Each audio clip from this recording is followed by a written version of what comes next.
પ્રધાનમંત્રી નરેન્દ્ર મોદી આજથી આંધ્રપ્રદેશ અને ઓડિશાના પ્રવાસે આંધ્રપ્રદેશને 2 લાખ કરોડ રૂપિયાના વિકાસ કામોની આપશે ભેટ.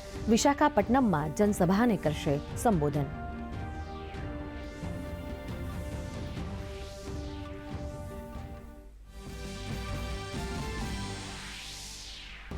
ઓડિશામાં આજથી શરૂ થશે પ્રવાસી ભારતીય દિવસ કાર્યક્રમ. વિદેશ મંત્રી ડોક્ટર એસ જયશંકર રહેશે ઉપસ્થિત.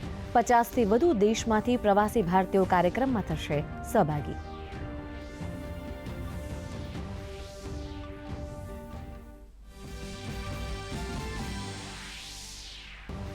ભારત અને માલદીવ વચ્ચે આજે દ્વિપક્ષીય બેઠક. સંરક્ષણ મંત્રી રાજનાથસિંહ માલદીવના સંરક્ષણ મંત્રી સાથે કરશે વાતચીત.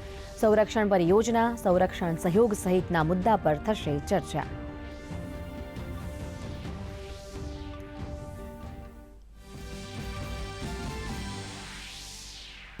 એક દેશ એક ચૂંટણી સાથે જોડાયેલા બિલ પર આજે જોઈન્ટ પાર્લામેન્ટરી કમિટીની મળશે પહેલી બેઠક. ન્યાય મંત્રાલયના પ્રતિનિધિઓ સમિતિ સમક્ષ રજૂ કરશે માહિતી.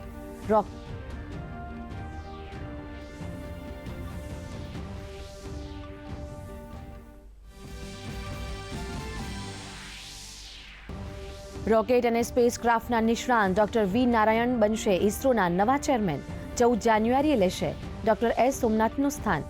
હાલમાં કેરળના વાલિયામાલમાં લિક્વિડ પ્રોપલ્શન સિસ્ટમ સેન્ટરના ડિરેક્ટર તરીકે આપી રહ્યા છે સેવા.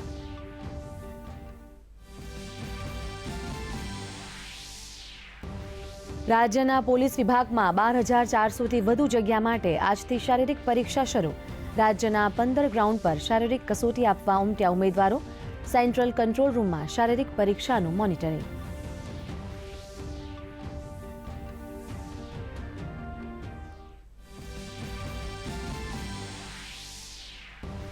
અમદાવાદના ફ્લાવર શોનો વિશ્વભરમાં ડંકો. વર્લ્ડ લાર્જેસ્ટ ફ્લાવર બુકે તરીકે ગિનીઝ બુક ઓફ વર્લ્ડ રેકોર્ડમાં મેળવ્યું સ્થાન. 10.24 મીટર ઊંચાઈ અને 10.84 મીટર ત્રિજ્યાના ફ્લાવર બુકે સાથે વિશ્વ ફલક પર ચમક્યું.